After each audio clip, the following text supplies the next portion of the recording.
அந்த வார்த்தையை அழகாக பேசுவார்கள். இது சூப்பர். ஒரு தேவ மனுஷர், ஒரு தேவ மனிதன், ஆணோ பெண்ணோ, தேவனுடைய வார்த்தை பேச வேண்டும். அது கண்டிப்பாக பேசணும். தேவனுடைய வார்த்தை தான் பேசணும். உலக வார்த்தைகளை பேசுவது தவிர்க்கணும். கெட்ட வார்த்தைகளை பேசுவது தவிர்க்கணும். இது ஆண்டோடைய பிள்ளைக்கு அழகு. தேவனுடைய வார்த்தைகளை பேசுவான். அந்த தேவனுடைய வார்த்தையில் தேவன் இருக்க மாட்டார் உடன் ஊழியக்காரருக்கு. ஆனால் எலிசா கிட்ட அவனுக்கு கேயாசியே பார்த்துட்டு விட்டுட்டான். எத்தனையோ பேர் வெளியே இருக்காங்கன்னு அவனுக்கு தெரியல. அவனுடைய எலும்புகளுக்குள்ளாக தங்கியிருந்தது. ஒவ்வொரு தேவனுடைய மனுஷனும் இது கர்த்தருடைய ஊழியம் பேச்சு அளவில் இல்லை, செய்கை அளவில் இருக்கணும். அதுதான் இது கர்த்தருடைய ஊழியம் என்று பேசுவார்கள். ஆனால் அவர்களுடைய எவ்வளோ பெரிய ஆலயத்தை கட்டலாம், தவறு சொல்லலை. நான் ஆலயத்தை அவங்கவுங்க கிருபை இருக்கும் என்றால் கர்த்தர் சொல்வார்கள், கட்டி கொள்ளுங்க. நம் கையில் கட்டப்பட்ட அத்தனை ஆலயங்களும் இடிக்கப்படும். ஆனால் ஒரு மனுஷனுடைய இருதயத்தில் நீ கட்டுகிற அந்த ஆலயம் அவனே அந்த மனுஷனே அல்லாமல் அன்றி வேறு ஒருவனை இடிக்க முடியாது. பிசாசு கூட இடிக்க முடியாது.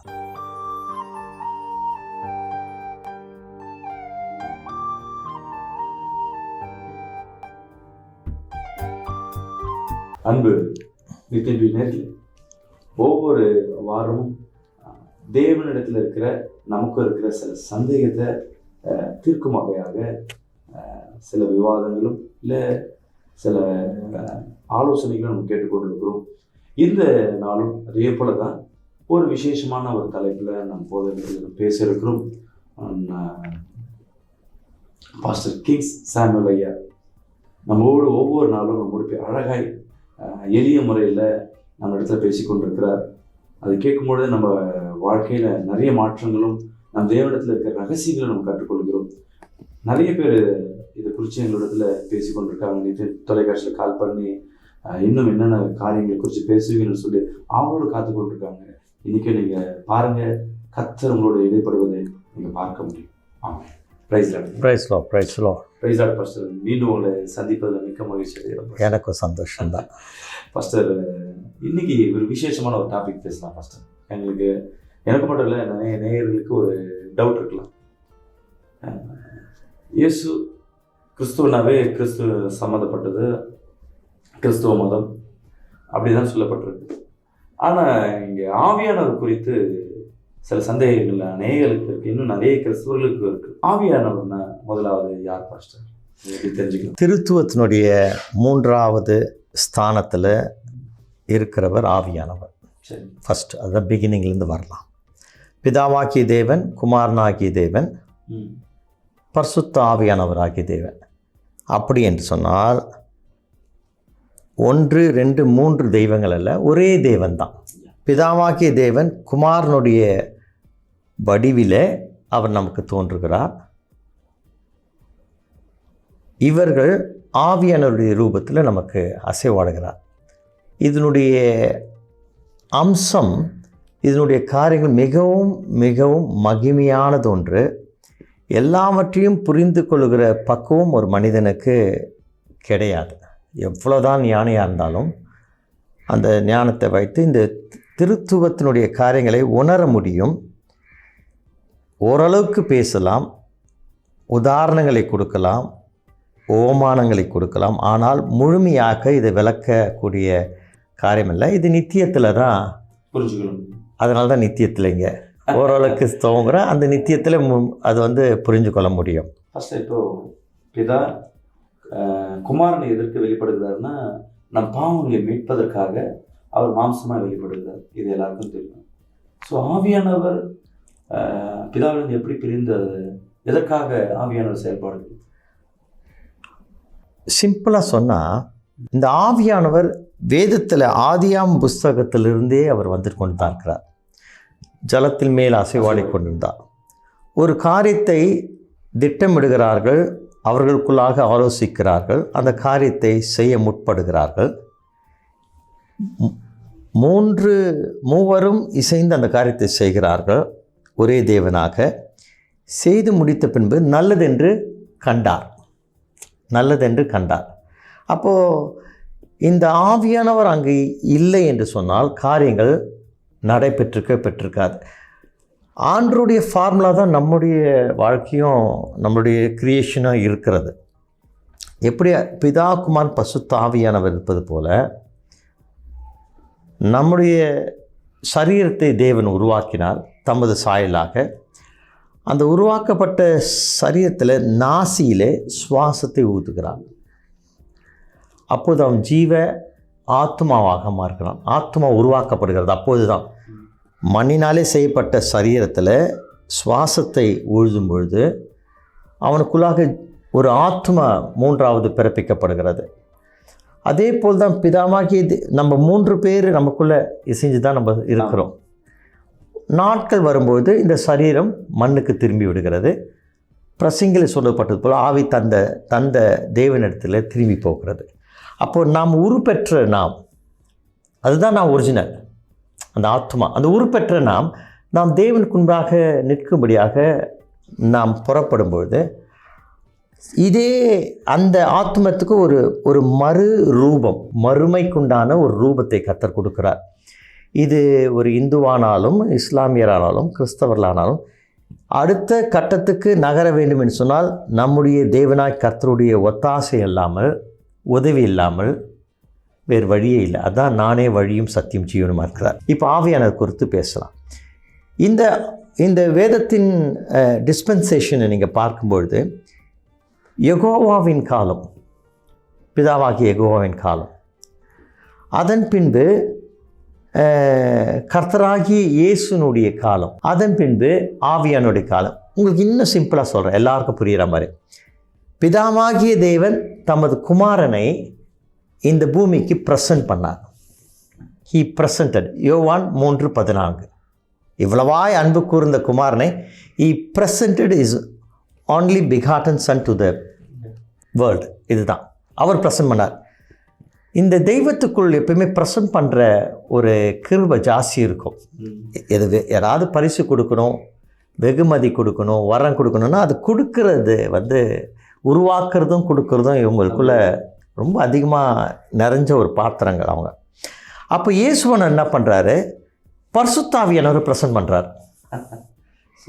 பிதாவாகிய தேவன் இயேசுவை ப்ரெசன்ட் பண்ணி அவரை முடிச்சுட்டு, என்னுடைய மகள் ஒன்று சொன்னா சமீபத்தில், இயேசுவானவர் நம்ம மேலே எவ்வளோ கிரேசியாக அன்பு செலுத்துறதுக்கு ஒரே ஒரு இன்ஸ்டன்ட் நான் சொல்கிறேன், அது மரணத்தை ஜெயித்தரலாம். எல்லாம் முடிச்சிட்டார். பிதாவாகிய தேவனுடைய திருசுத்தத்தை முடிச்சுட்டு அவர் போயிருக்கணும் மேலே. ஏறக்குறைய 40-50 நாட்கள் அவர் இந்த பூமியிலே இருந்ததாக நம்ம வேதத்தில் படிக்கிறோம். போக மனசு இல்லை. he finished his work. எல்லாம் முடிச்சிட்டார், உழுத்து எழுந்தாச்சு. இப்போ நேரம் போயிருக்கணும். அவர் என்ன இப்போ கொஞ்ச நாள் இருந்து அவங்களோடவே இருக்கிறாரு. மனசு இல்லை அவர் பிரிய. அப்போ என்ன பண்ணுறாரு, தன்னுடைய பிரதான திட்டம் இவர் மணவாளனாக மாற்றப்பட்ட பொழுது மணவாட்டி உருவாக்க வேண்டும். அப்போது பிதாவாகிய தேவன் செய்ய முடியாததை, இது சொல்லும்போதே ஒரு மாதிரி இருக்கும், குமாரனாகிய தேவன் செய்ய முடியாது, பரிசுத்தாவியாகிய தேவன் செய்கிறார். எவ்வளோ பயங்கரமான ஒரு ஆச்சரியம். மனவாட்டியாக அவங்களாம் செய்ய முடியும். ஆனால் this is the way process. பிதாவாகிய தேவனால் செய்யக்கூடாது ஒன்றுமில்லை. இயேசுவான தெய்வத்தில் திருத்துவத்தில் எல்லாமே செய்ய முடியும். ஆனால் அந்த வழிகள் ஒன்று வச்சுருக்காங்க, முறைமைகள். பிதாவாகிய தேவன் குமாரனை அனுப்பினார், குமாரனாகிய தேவன் பரிசுத்தாவியை அனுப்புகிறார். அனுப்புது மாத்திரமில்லை, மார்க் 3:28-29 சொல்கிறாரு, இந்த பூமியில் நீங்கள் என்ன காரியம் செய்தாலும் அது மன்னிக்கப்படும். ஆனால் பரிசுத்த ஆவியானுக்கு விரோதமாக தூஷித்தாலும், பரிசுத்த ஆவிக்கு விரோதமாக நீங்கள் எது பண்ணாலும் அது மன்னிக்கப்படாது என்றார். அப்போது பிதாவாகிய தேவனுக்கு இடத்துல சொல்ல வேண்டியதை பரிசுத்தாவின் இடத்துல சொல்லப்படுகிறது. அப்போ எவ்வளோ பிரதானமானது பரிசுத்தாவியானது. இந்த ஆதாம்லேருந்து நோவா காலம், நோவா காலத்திலிருந்து இயேசுவானவர் காலம், இது இந்த ஆவியானவர் அப்போது தேவைப்படுகிற காலங்களிலே அவருடைய ஆலோசனை பேரில் அவர் வேலை செஞ்சுட்டு தான் இருந்திருக்கிறார். பழைய ஏற்பாட்டில் வேதத்தை படிக்கும்போது ஒரு தீர்க்கதரிசி மூலமாக, ஆமாம், பெரிய பெரிய ஊழியக்காரன் மூலமாக இடைப்படுறாரு. ஆமாம், ஒரு நூற்றாண்டுக்கு ஒரு தேவ மனிதனை உருவாக்குறார். தனக்குன்னு ஒரு மனுஷனை தேர்ந்தெடுத்துட்டு அவனிடத்துல முகமுகமாக அவனிடத்துல பேசி அவனை போய் நீ போய் ப்ரெசன்ட் பண்ண இந்த காரியத்தை அப்படின்னு அவர் ஆண்டவர் சொல்லியிருக்கிறார். இதுதான் நடந்தது. ஆனால் உங்களை என்னை போல் மோசேக்கு ஒரு பயங்கரமான பாரம். ஏன்னா மோசேக்கு வந்து தேவனோட முகமுகமாய் பேசினவன். அவன் இடத்துல வந்து அவனுடைய மூப்பர்கள் சொல்கிறாங்க, இங்கே இந்த குறிப்பிட்ட இடத்துல நாம் தீர்க்க தரிசனம் சொல்லுகிறார்கள், ஆவியானவர் இறங்கி காரியங்கள் நடைபெறுகிறது. பாளையத்துக்கு புறம்பே கூட சில பேர் தீர்க்க தரிசனம் சொல்லுவதை நம்ம பார்க்கணும், அதை அனுமதிக்கக்கூடாதுன்றாங்க. அப்போ அவர் என்ன சொல்கிறாரு, நீங்கள் யாரையும் தடுக்காதீங்க, யாவரும் இந்த கிருபை பெற்றுக்கொண்டால் நலமாக இருக்கும்னு சொல்லிட்டு பரிசுத்த ஆவியானவரை குறித்து தானே அவன் பேசியிருக்கிறான். யார்? மோசே. அப்போ மோசையை போல் ஒரு பெரிய ஸ்காலர் பார்க்க முடியாது. வேதத்தில் நீங்கள் அதிகமாக மோசே தான் எழுதி வச்சிருக்கிறார். அதுக்கப்புறம் புதிய ஏற்பாட்டு காலத்தில் லெட்டர்ஸ் ஃப்ரம் எஃபிஷியல்ஸ் ஃப்ரம் செயின்ட் பால், பரிசுத்த தேவ மனுஷன் பவுல் மூலமாக பேசப்படுகிறது. இந்த மோசேக்கு இருந்த அதே எண்ணம் தான் தேவன்கிட்ட இருந்த எண்ணம். ஒருவேளை தேவனுக்கும் இவருக்கும் நடுவில் ஒரு சம்பாஷணை வந்திருக்கும். அதெல்லாம் அடிக்கடி அவங்க ஒரு வாதத்துக்கு நேரம் இருந்தாங்க. ஆமாம், தேவனத்தில் உரிமையாக வந்து அதில் ஒரு வசனம் நீங்கள் படிக்கும்போது இந்த பழைய ஏற்பாட்டு காலத்தில் ஆரம்ப காலத்திலலாம் தேவன் சொன்னதை எல்லாம் மோசே செஞ்சான். ஒரு கால திட்டம் முதிர்ச்சியான பிறகு மோசே சொன்னதெல்லாம் தேவன் செய்கிறார். என்ன பயங்கரமான ஒரு கிருபை இல்லை? அவன் அன்பு எவ்வளோ இருந்தா தேவன் அல்ல, அது வந்து அவன் கவர்ந்துடுறான். அந்த சம்பாஷணை உண்டாயிருக்குமோ தெரியல, சீனாய் மலையில் எங்கேயோ. அவன் சொல்கிறான் எல்லாருமே இந்த அபிஷேகத்தை பெற்ற நலமாக இருக்குன்னு சொல்கிறான். அப்போ பரிசுத்த ஆவியானவர் அந்த நாட்களிலே அப்போது கொஞ்சம் வெளிப்பட்டு தான் இருக்கிறார். மாத்திரமில்லை, குமாரனாகிய இயேசுவானவரும் கர்த்தர் என்ற பெயரில் வெளிப்பட்டிருக்கிறார். கர்த்தர் என்ற பெயரில் த லார்ட் என்று வெளிப்பட்டிருக்கிறாரு. இன்னொன்று கர்த்தருடைய தூதனானவர் என்ற பெயரிலும் வெளிப்பட்டிருக்கிறார். கர்த்தருடைய தூதன் வேற, கர்த்தருடைய தூதனானவர் என்று சொல்லும்போது அது இயேசுவை குறிக்கிறது. கர்த்தரும் பிதாவாகிய தேவன் தமது குமாரனை கர்த்தர் என்று செல்லமாக அழைக்கிறது அது வேதத்தினுடைய காரியம், அது பரலோகத்தின் காரியம். அப்போ கர்த்தரும் பூமியில் அங்கங்கே கிரி செய்திருக்கிறார். யெகோவா தேவன் டோட்டல் கண்ட்ரோல் இருந்திருக்கிறது. பரிசுத்த ஆவியானும் அங்கே கிரி செய்திருக்கார். இது பழைய ஏற்பாட்டு காலம் முடிஞ்சு புதிய ஏற்பாட்டின் காலம் வந்த உடனே யெகோவா வந்து ஆல்மோஸ்ட் டோட்டலாக இயேசுவானவர் தான் அதை பற்றி பேசுகிறார். யூதர்கள் அந்த பழைய பாரம்பரிய மோசேயினுடைய காரியங்கள், ஆபிரகாமுடைய காரியங்கள்லாம் பேசிக்கொண்டே இருக்கிறார்கள். ஆனால் இயேசுவானவர் பூமிக்கு அப்பியர் ஆகிட்டார், ப்ரெசன்ட் ஆகிட்டார். அது அவங்களுக்கு தெரியல. அதுதான் சொல்கிறேன், பிதாவாகிய தேவன் செய்ய முடியாததை குமாரனாகி இயேசு செய்ய முடியாததை பரிசுத்த ஆவியானவர் செய்கிறார்.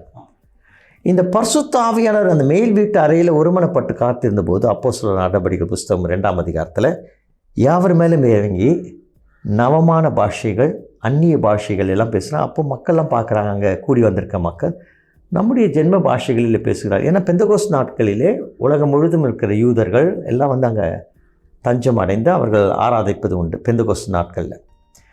அந்த நாட்களிலே இந்த சம்பவம் நடைபெற்ற உடனே ஒரே பிரசங்கம் 3000 பேர் ரட்சிக்கப்பட முடியாது பேதுரு மாறுறான். எப்போது?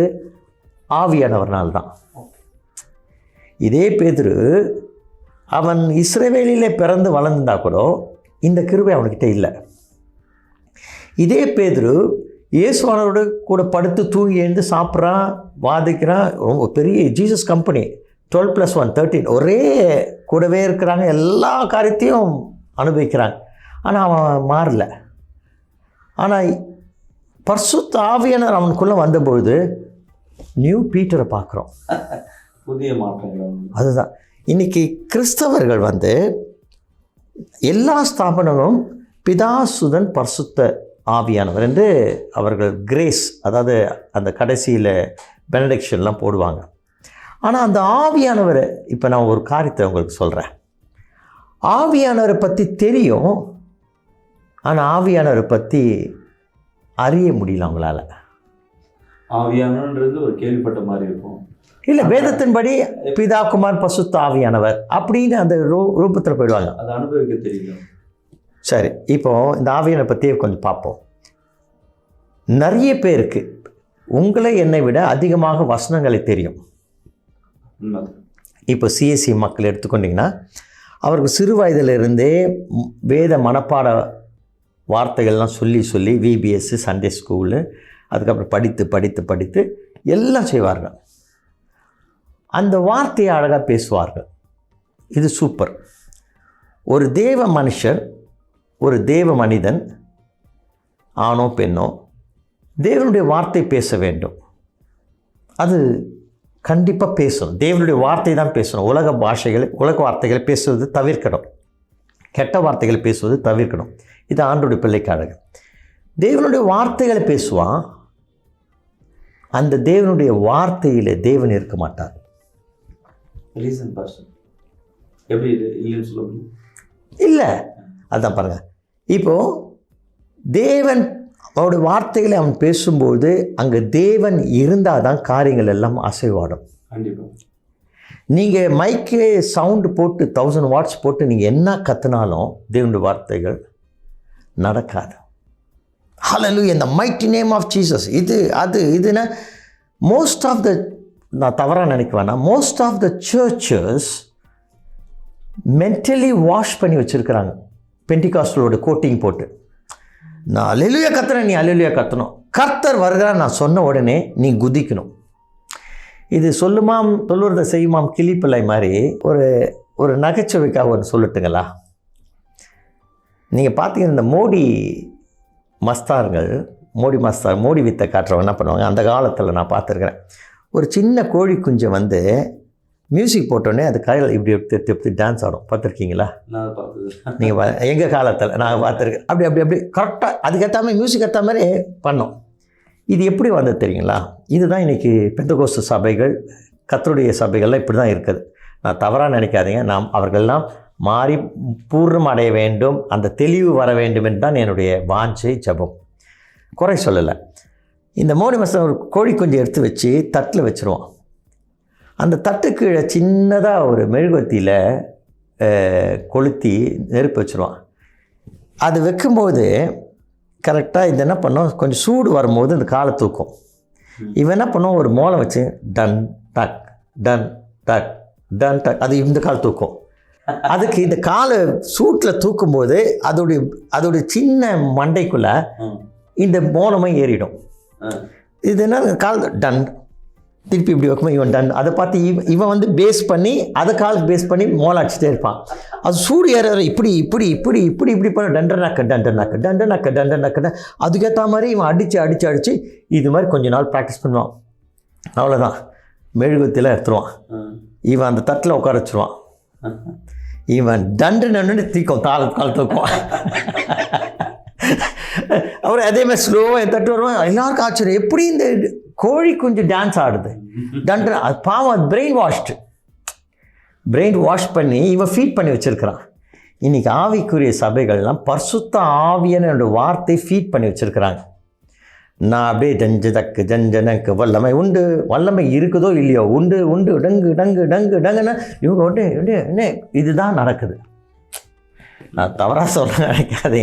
இதுதான் most of the churches, they are brainwashed. ஏன் இவர்கள் கர்த்தருக்குள்ளாக எல்லா பிரச்சனையும் உபத்திரத்தில் நிற்க முடியலன்னதை, அவங்களுக்குள்ளாக அந்த நிற்கக்கூடிய அந்த கிருபையின் ஆவியினர் அவங்களுக்குள்ளே இல்லை. எந்த காரியத்தையும் மெமரைஸ் பண்ணது நல்லது. அப்போ தான் நம்மளுடைய வாயில் வார்த்தைகளை தேடும்போது அதை சரியான நேரத்தில். சரி, இப்போது நீங்கள் சொன்ன மாதிரி ஆவியானவர் தேவனோடு இருந்தார். பழைய ஏற்பாடு காலங்களில் அவ்வப்போது வந்துருந்தார். புதிய ஏற்பாடு காலத்தில் குமாரன் நமக்கு தந்திருந்தார். ஆமாம். இப்போது எனக்கு அடுத்த கொஸ்டின் என்னன்னா, இயேசு கிறிஸ்து இப்போ நம்மோடு இருக்கிறாரா இல்லை ஆவியானவர் நம்மோடு இருக்கிறாரா? ஆவியானவர் எப்படின்னா, இயேசு கிறிஸ்து நம்மளோட இல்லை. இயேசு கிறிஸ்து ஆண்டவருடைய வலது பரிசத்தில் இருக்கிறார். ஈ can appear sometimes if it is, அவருக்கு சித்தம் இருக்கும் ஒரு பட்சத்தில் அவர் வெளியே வந்து தோன்றுகிறார், வருகிறார், போகிறார். பட் நல்ல கவனிக்க வேண்டும், பிதாவாகிய தேவன் வெளி தோற்றத்தில் மக்களை எல்லாம் நடத்தி கொண்டு வந்தார் மோசே காலத்திலிருந்து. இயேசுவான சரீரத்தில் தோன்றி நடத்தினார். இவர்கள் 2 பேரும் செய்யாததை மறுபடியும் ஆவியனுக்கு சொல்கிறேன். ஆவியன் உள்ளே வந்தார், எனக்குள்ளே வந்துட்டார். தாவீது சொல்கிறான் அந்த 16:8, கர்த்தரை எப்போதும் எனக்கு முன்பாக வைத்திருக்கிறபடியால் அது நான் அசைக்கப்பட. இது எப்போது? பழைய ஏற்பாட்டுக்கால. கர்த்தர் இயேசுவானவர் எப்போது எனக்கு முன்பாக. அந்த வசனத்தை கொஞ்சம் படிக்கிறேன் பாருங்கள். 16:8 படிக்கும்பொழுது, கர்த்தர் எப்போதும் எனக்கு முன்பாக, எனக்குள்ளே இல்லை, எனக்கு முன்பாக நான் வைத்திருக்கிறேன், நான் அசைக்கப்படல. அப்போ எனக்கு முன்பதாக கர்த்தர் இருந்திருக்கிறாரு, பிதாவாகிய தேவன் அவனுக்கு பின்பதாகவும் ஆவியான மேலே அசைவாடி கொண்டிருந்திருக்கார். ஆனால் அவன் பார்த்ததெல்லாம் கர்த்தரை தான். அப்போது இதை எந்த காரியத்தையும் அவன் பார்க்கும்பொழுது, எல்லா காரியம் செய்யும்போது இந்த கர்த்தரை முன்பதாக வைத்திருந்தால் எப்பொழுதும், எல்லா பொழுதிலும், எல்லா டைம்லையும், பொழுதிலும் இருந்தால் இவன் கர்த்தரை ஃபில்டர் பண்ணி தான் மற்றதை பார்க்க முடியும். கர்த்தரை தாண்டி தான் எல்லாத்தையும் பார்க்க முடியும். அதனால தான் அவனுக்கு, ஏன்னா அவன் வாழ்க்கையில் விழுந்த காரியம், அதில் அவன் கண்களினால் பார்த்த காரியம் தான். அப்போ கர்த்தரை கொண்டு வந்து வச்சிடறான். அந்த ஒரு உணர்வு அவனுக்கு உண்டாயிருக்குது. ஆண்டவர் என்ன பண்ணுறாரு? பரிசுத்தாவியை தூக்கி நமக்குள்ளே வாசம் பண்ண முடிய வச்சிட்டார். அப்போ உள்ளே தேவன் வாசம் பண்ணுகிறார். அப்போ எல்லாருக்குள்ளேயும் வாசம் பண்ணுகிறாரா? வாசம் பண்ண விரும்புகிறார். வாசம் பண்ணுகிறார் என்பது நீங்கள் சாட்சி, என்னை குறித்து நான் சாட்சி, நம்மை குறித்து தேவன் சாட்சி. புரியுதுங்களா? மற்ற விசுவாசிகள் சமுதாயம் நமக்குள்ளே வெளிப்படுகிறத வச்சு இவனுக்குள்ளே தேவன் இருக்கிறார் அப்படின்னு சொல்லுவாங்க, தேவ மனுஷன். அப்போது நமக்குள்ளே ஆவியானவர் இருக்கிறாரு. நம்முடைய சரீரமும் சாவுக்கு எதுவான சரீரமாக இருக்கிறது. இப்போ எவ்வளோ பிரச்சனை பாருங்கள் நமக்கு. ஒரு வசனம் ரோமருக்கு எழுதின நிருபம் 8ஆம் அதிகாரம் 10-11 படிக்கும்போது, மேலும் கிறிஸ்து உங்களில் இருந்தால் சரீரமானது பாவத்தின் நிமித்தம் மரித்ததாயும். அப்போ பாவம் நம்ம பாவத்தின் நிமித்தம் இது வசனம் சொல்கிறது. ஆவியானது நீதி நிமித்தம் ஜீவனுள்ளதாய் இருக்கும். இது 10ஆம் வசனம். 11ஆம் வசனத்தை படிக்கும்பொழுது, அன்றியும் இயேசுவை, கர்த்தராகிய இயேசுவை மரித்தோரிலிருந்து எழுப்பினவருடைய ஆவி, பரிசுத்த ஆவியான் எழுப்பினவருடைய ஆவி உங்களிலே நம்மிலே வாசமாய் இருந்தால், கிறிஸ்துவை மரித்தோரிலிருந்து எழுப்பினவர் உங்களிலே வாசமாய் இருக்கிற தம்முடைய ஆவியினாலே சாவுக்கு எதுவான உங்கள் சரீரங்களை உயிர்ப்பிப்பார். அப்போது இன்றைக்கு எது முக்கியமாக தேவை? ஆவியானவர். ஆவியானவர் இல்லைன்னா நம்ம எழுந்திருக்க முடியாது. சார், இப்போ ஆவியானவர் ரொம்ப இம்பார்ட்டன்ட். இயேசு கிறிஸ்துவே நமக்காக அவர் கொடுத்துட்டு போனார். ஆனால் இன்றைக்கி இருக்க சபைகளில், பெண்டகாஸ்ட் சபைக்கு முன்பாக நிறைய பிரிவுகள் இருக்குது. எல்லாத்துலேயும் பார்த்தீங்கன்னா ஆவியானவர் கொஞ்சம் கூட கிடையாது. இல்லை, ஆவியானவர் பற்றி பெனடிக்ஷனில், அதாவது ஆசீர்வாதம் போடும்போது பிதா, குமாரன், பரிசுத்த ஆவியானவனால அப்படின்னு சொல்லுவாங்க. ரோமன் கேத்தலிக்ஸ்னு சொல்லுவாங்க, எல்லா மெயின்லைன் சர்ச் சொல்லுவாங்க. ஆனால் அதை எக்ஸ்பீரியன்ஸ் பண்ணோம். பெண்டிகாஸ்டல் என்பது ஒரு எக்ஸ்பீரியன்ஸ். இட்ஸ் நாட் இது வந்து ஒரு என்ன சொல்லுவாங்க, இட்ஸ் நாட் டினாமினேஷன் கிடையாது. இன்னைக்கு காலப்போக்கில் டினாமினேஷனே மாறி போச்சு. அதுக்கு ஒன்று பிஷப்ஸ்லாம் வந்துட்டாங்க, போப்லாம் வந்துடுவாங்க. அது வந்து எந்த காரியம் கான்ஸ்டான்டின் நோபல் காலத்தில் நடந்ததோ அது இன்னைக்கு பெண்டிகாஸ்ட் காலத்தில், பெண்டிகாஸ்ட் சபையில் நடந்து கொண்டு இருக்கிறது. வெளியே இருக்கிற உடுப்பு பற்றி ஆண்டவர் அப்படிலாம் கான்ஸ்டான்ட், இன்னைக்குள்ள ஆவிக்குரிய சபைகளும் இதை தழுவி இதை மறுவி ஒரு புதிய காரியத்தை தான் உருவாக்குறார். அப்போ ஆவியானவர் வந்து அவர்கள் முக்கியத்துவம். ஐயா, ஆவியானவர் என்ன ஸ்பெஷாலிட்டி தெரியுங்களா? நமக்குள்ளே வாசம் பண்ணுகிறார் ஐயா. அதை ரெகக்னைஸ் பண்ணோம் ஐயா. எந்த ஒரு மனுஷன் ஆவியானவர் அதிகமாக ரெகக்னைஸ் பண்ணுறானோ அவன் ஆவியானவரிடத்திலிருந்து காரியங்களை பெற்று வெளிப்படுத்த முடியும். நிறைய பேர் இன்னைக்கு தீர்க்கதரிசனம் சபையில் பழைய ஏற்பாட்டு நம்ம பெண்டகாஸ்ட் சபையில் எடுத்தால் கூட ஆரம்பங்களில் சில சபைகளில் வந்து சபைகள் ஆரம்பிக்கும் பொழுது ஆரம்ப காலகட்டங்களில் அதிக நேரம் வர்ஷிப் இருக்கும். ஆமாம், நீங்கள் மெயின்லைன் சர்ச்சஸ் சொல்கிறீங்களா? பெந்தகோஸ்ட் சபை சொல்கிறீங்களா? பெந்தகோஸ்ட் சபையில். ஆமாம் ஆமாம், அந்த பெந்தகோஸ்ட் சபை இப்போ பெரிய சபையாக இருக்கலாம்னு வச்சுங்களேன். அவங்க வளர்ந்த விதத்தில் ஆரம்பத்தில் இருந்த டைமில் ரொம்ப நேரம் வர்ஷிப் பண்ணியிருப்பாங்க. தேவனுடைய ஆவியானவருடைய ஆளுகை, இது பரிசுத்த சபைன்றத அவங்க வெளிப்பாடுகள், அவங்க தீர்க்கதரிசனங்கள், வரங்கள், நிறைய அதிகமாக ஊறுவாங்க. இப்போ ஊறுது இல்லை. இப்போ என்ன ஆயிடுச்சுன்னா ப்ரேயர் வந்து நிறைய ஜனம் வர்றதுனால டைம் கட் பண்ணுறது, வொர்ஷிப் பண்ணுறது இல்லை, அந்நிய பாஷை பேசுறது இல்லை. இப்போ நிறைய காரியங்கள் கேட்டால் அது நீங்கள் வீட்டில் பண்ணிக்கிங்க அப்படின்றது மாறுது. இப்போ அந்த ஆவியானவருக்கு ஏன் இங்கே முக்கியத்துவம் கொடுக்கறதில்ல? இது ஏன்னா ஆவிக்குரிய சபை தானே, நம்மளாம் ஏன் நம்ம பண்ணுறது இல்லை? நம்மளோட இல்லை அது என்னென்னா பேசிட்டே போன வச்சுங்களேன், இந்த விஷயத்த எடுத்தோன்னா நிறைய பேருக்கு மனஸ்தாபம் வரும். ஏன்னா இன்றைக்கு தேவ ராஜ்யத்தை கட்டுவதற்கு பதிலாக தங்களுடைய சொந்த ராஜ்யங்களை கட்ட ஆரம்பிக்கிறார்கள். இது மகா பெரிய கட்டிட்டு போட்டோம் பாஸ்டர். இல்லை நீங்கள் அங்கே கட்டினாங்க, அவங்க தானே ராஜாவாக மாறுறாங்க. இல்லை, அந்த ஆராதனை என்பது தேவ அந்த அந்த புரிகிறது எனக்கு. பரிசுத்த நாளில் அன்றைக்கி ஆராதிக்கிறது யாருக்கு பண்ணுறாங்க, எதுக்கு பண்ணுறாங்கன்றது பொருள். ஐயா, இப்போ என்னென்னா மக்களுக்கு எப்படி நேரம் குறிக்கப்படுகிறதோ தெய்வத்துக்கும் நீங்கள் நேரம் குறிக்கிறாங்க. நாங்கள் 8 மணிக்கு ஆராதனை ஆரம்பிப்போம், 9:30 மணிக்கு நாங்கள் முடிச்சிடுவோம். நீங்கள் உங்கள் ஜோலியை பார்த்துட்டு நீங்கள் வெளியே போயிடுங்க ஆவியானவர்கிட்ட. நீங்கள் அதுக்கு மேலே இங்கே இருக்கக்கூடாது. நாங்கள் அடுத்த சர்வீஸ்க்கு நீங்கள் வாங்க. விசுவாசிக்கு நீங்கள் வீட்டுக்கு போயிடுங்க, அடுத்த சர்வீஸ் மற்ற மக்கள் வரட்டும். அப்போது என் சபையில் எத்தனை பேர் வருகிறார்கள் என்பது தான் எண்ணிக்கை தவிர எத்தனை பேர் ஆவியானோடு இசைந்து ராஜ்யத்தில் பங்கடைய போகிறார்கள் என்பது அந்த கேள்வியும் இல்லை, அந்த யோசனையும் இல்லை. நம்ம கேள்வி நம்ம குறை சொல்கிற மாதிரி தான் இருக்கு நம்ம.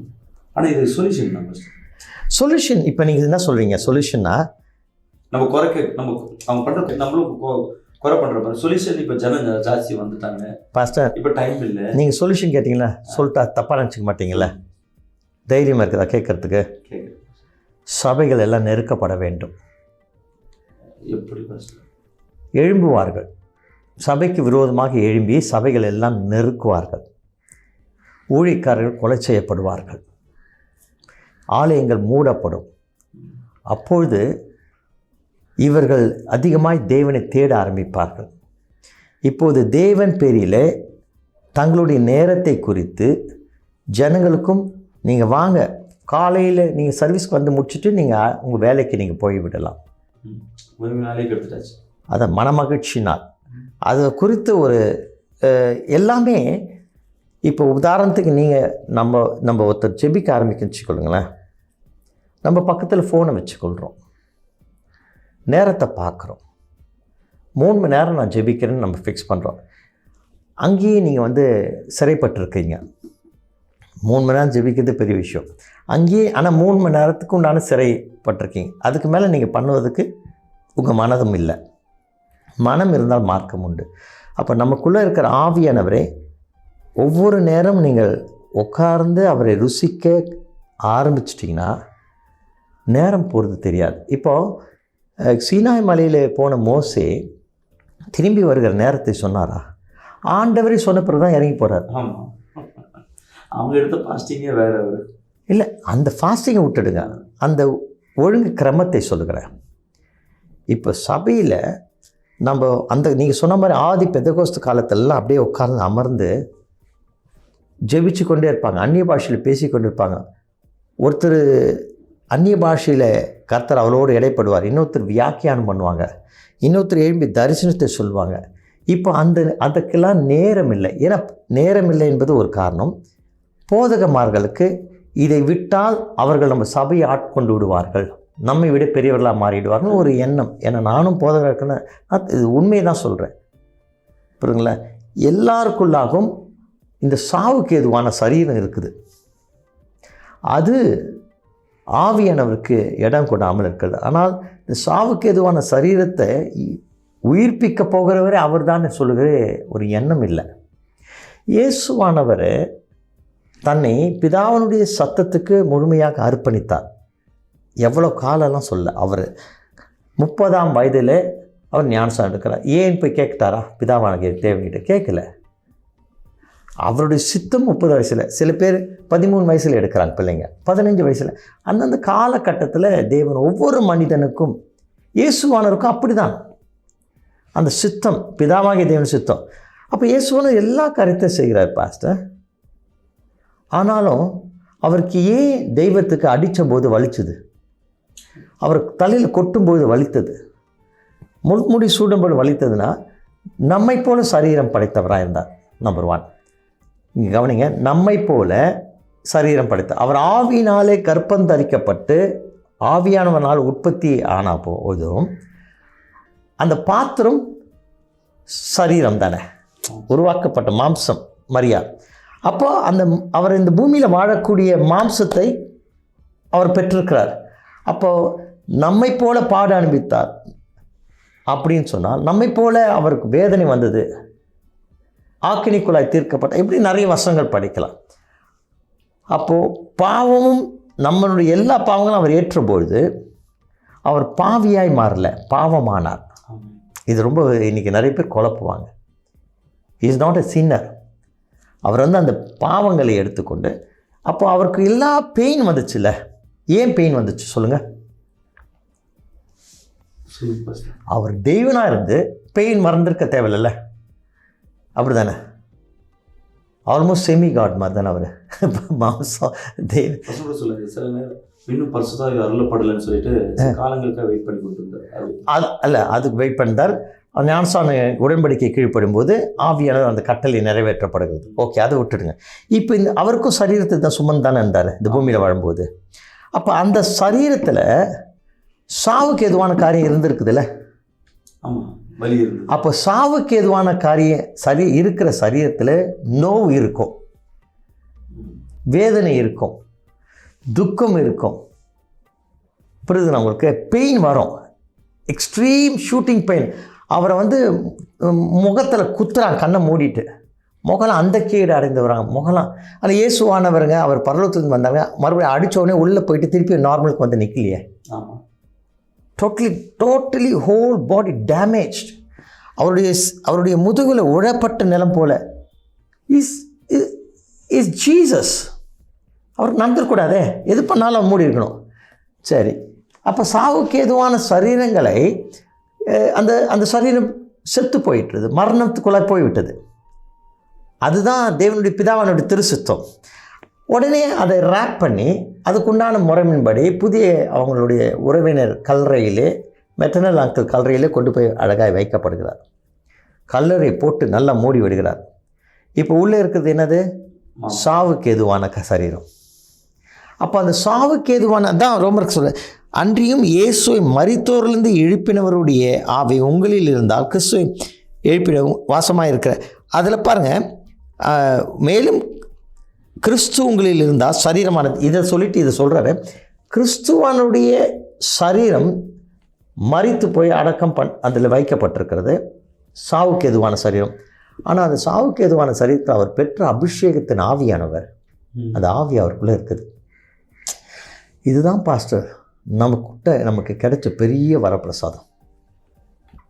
இந்த கண்ணாடி நம்ம இறந்தோடனே தூக்கிடுவாங்க, வாட்ச் எடுத்துருவாங்க, எல்லாத்தையும் எடுத்துருவாங்க, மொத்தமாக எடுத்து போய் பாக்ஸில் போட்டுருவாங்க. இல்லை எனிதிங் ஹேப்பன், கடலில் சேர்த்து ஏதாவது முறையில் மறித்து போயாச்சு. ஆனால் நம்ம உள்ளார்ந்த சாவுக்கு எதுவான சரீரத்தை எழுப்பக்கூடிய ஆவியானவர் எனக்குள்ளே இருக்கிறார், என் ஆத்மத்துக்குள்ளே இருக்கிறார். எவ்வளோ பெரிய விசேஷம் தெரியுங்களா? இதை அறிந்து கொண்டால் நான் பேசுவது தேவனுடைய வார்த்தை மாத்திரமில்லை, அதில் தேவன் இருக்கிறார். ஆதியிலே வார்த்தை இருந்தது, அந்த வார்த்தை தேவனாக இருந்தது. அப்போது நான் இன்றைக்கி நிறைய பேர் பிரசங்கம் பண்ணுறாங்க, கிரியை நடக்கலை. சில பேர் பிரசங்கம் பண்ணோன்னே கிரியை நடக்குது. It is not by the modulations, tones கிடையாது, ஆர் சவுண்ட் இஸ் இம்பார்ட்டன்ட். ஆனால் அந்த சவுண்டில் ஒரு ஜீவனுள்ள ஆவியானவர் இருக்கணும்.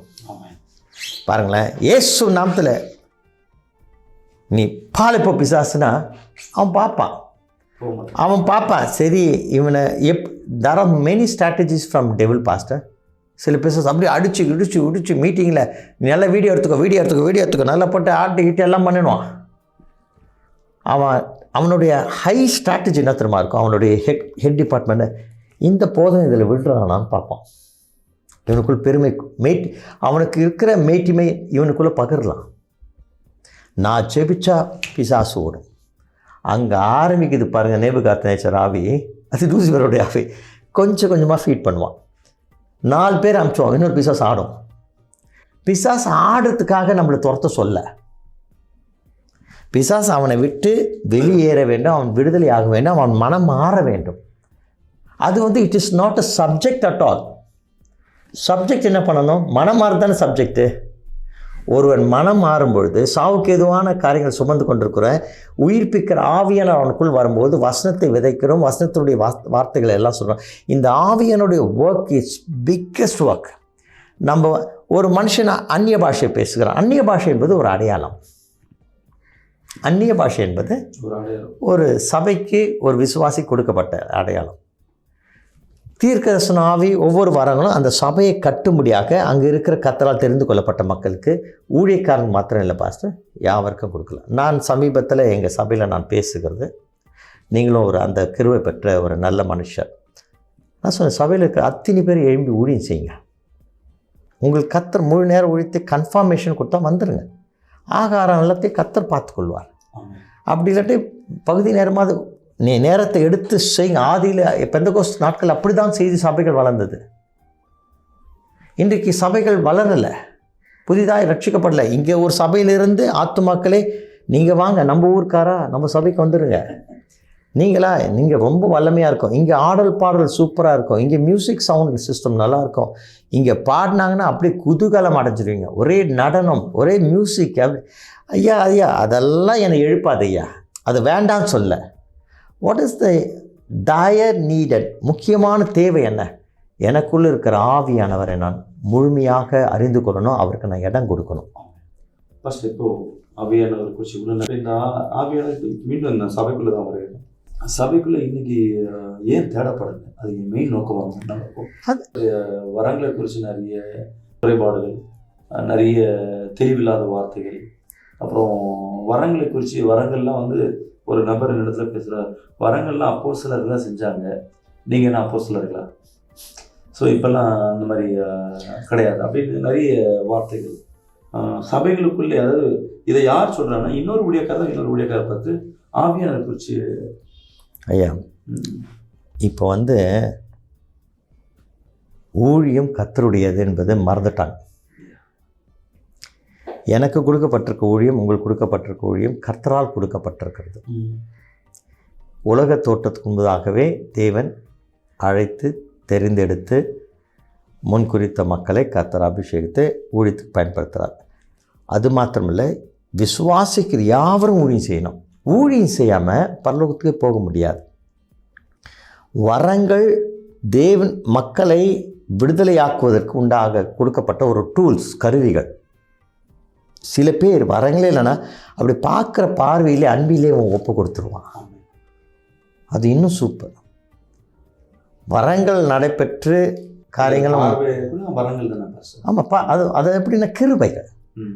இப்போது உங்களுக்குள் ஆவியானவர் நிறைஞ்சு இருந்தார்னா அது அமுக்கி குலுக்கி சரிந்து விழும்படிக்கு செய்வார்.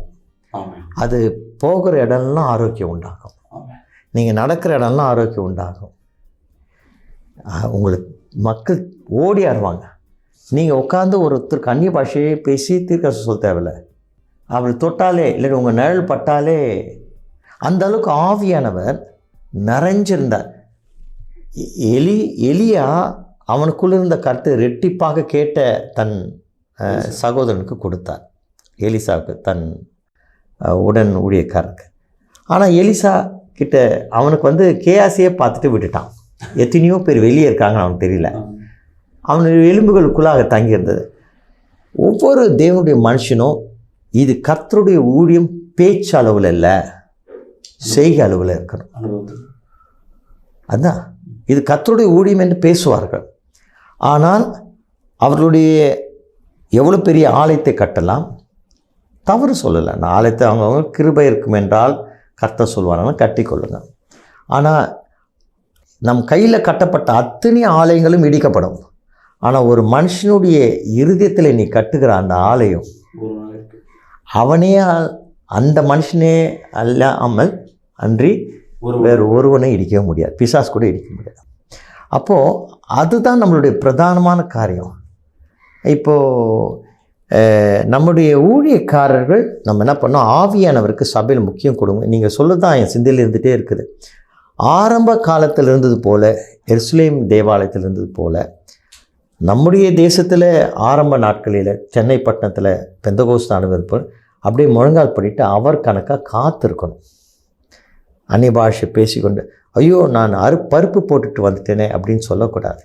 ஊழியக்காரர்களும் நம்ம அடுத்த ஊழியத்துக்கு போகணும். இதை க்ளோஸ் பண்ணுங்கள், we have another program, so we will சுவிட்ச் இட். இதுன்னா சேனலா, ஒரே சேனல் தான் நமக்கு. ஆமாம், நானே வழியும் சத்தியம். ஆவியானவர் இல்லாமல் நம்ம எழுந்திருக்க முடியாது பாஸ்டர்.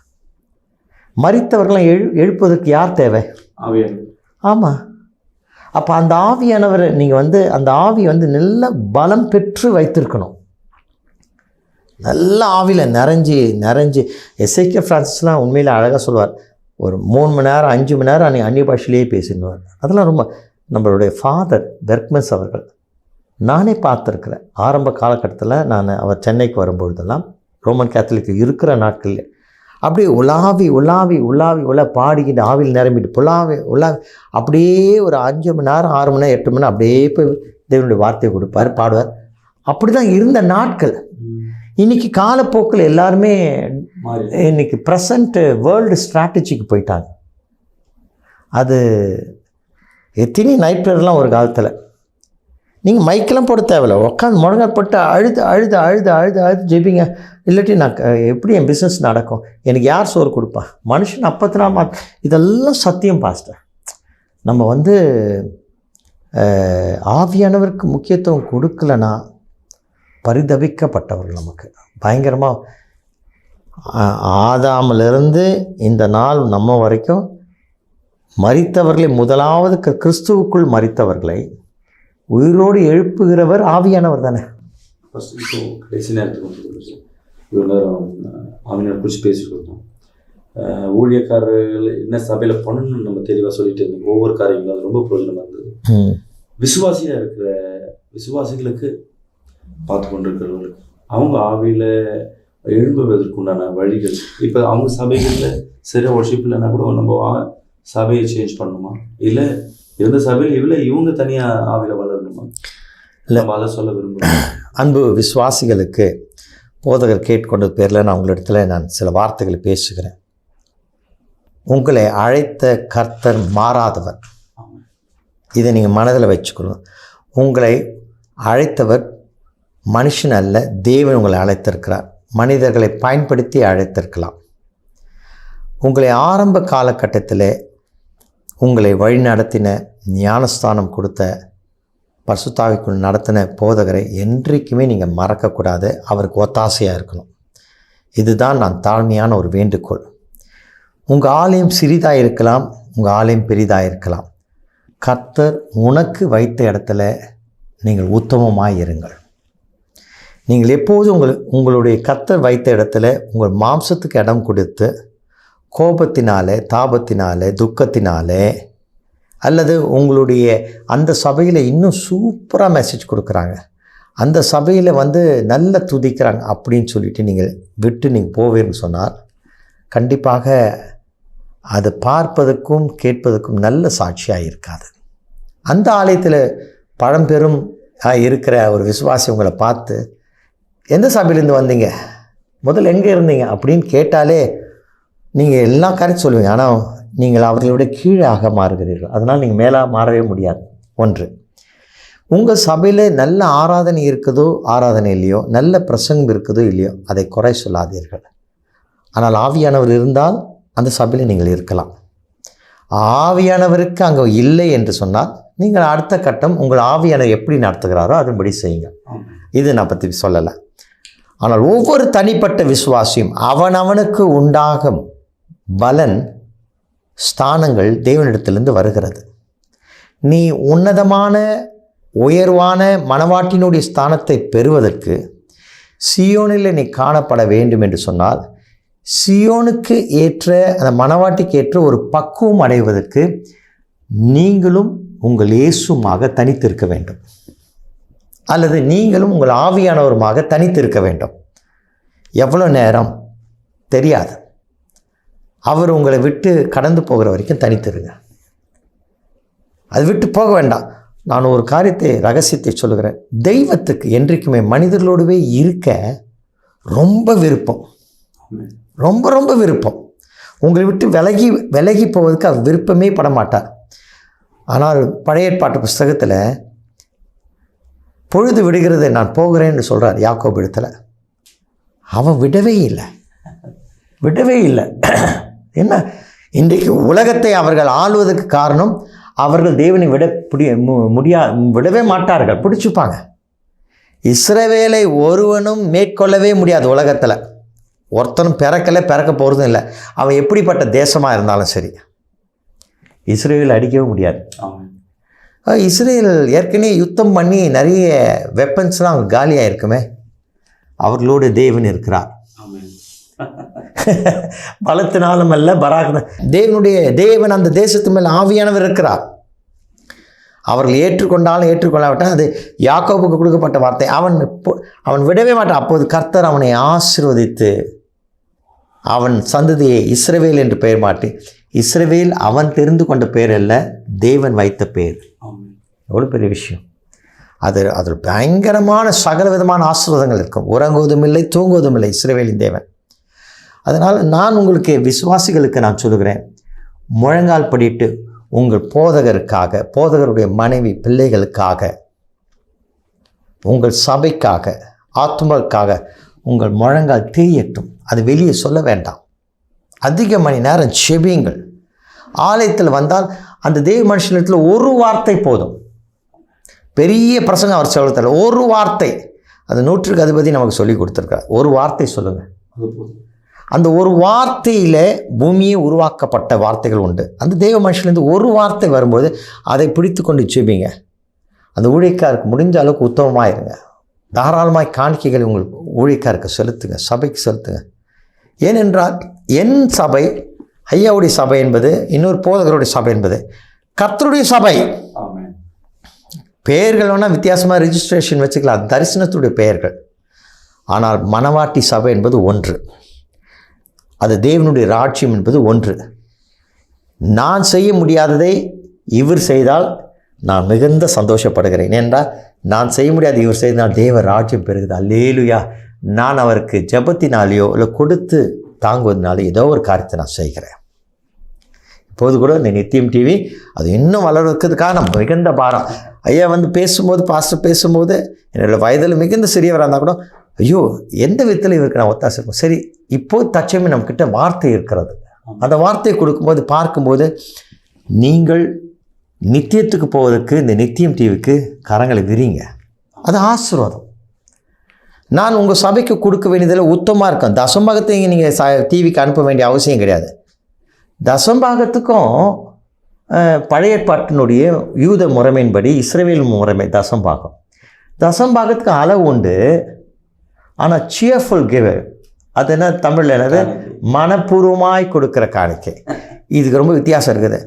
நாங்கள் தசம்பாகத்தை நிறைய பேர் பேசின உடனே கசந்துருவாங்க. ஐயா மன்னிச்சுக்கொள்ளுங்க, தசம்பாகம் நீங்கள் சபைகள் கொடுக்கணுன்னு கூட அவசியம் இல்லை. தசம்பாகம் கொடுத்தா அளவு, ஆனால் மனப்பூர்வமாய் கொடுத்தா பாக்கெட்லேருந்து மொத்தமாக கொடுக்கலாம்.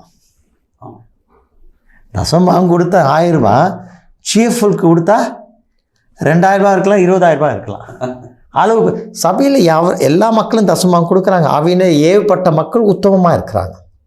நல்ல கவனிங்க. நான் இந்த இடத்துல தசம்பாகத்தை பற்றி பேசல, ஆவியானவர் பற்றி தான் பேசுகிறேன். ஆவியானவருக்கும் உங்களுக்கும் இடையில காணப்படுகிற அந்த உறவின் மேன்மை ஒவ்வொரு நாளும் அதிகமாக இருக்க வேண்டும்.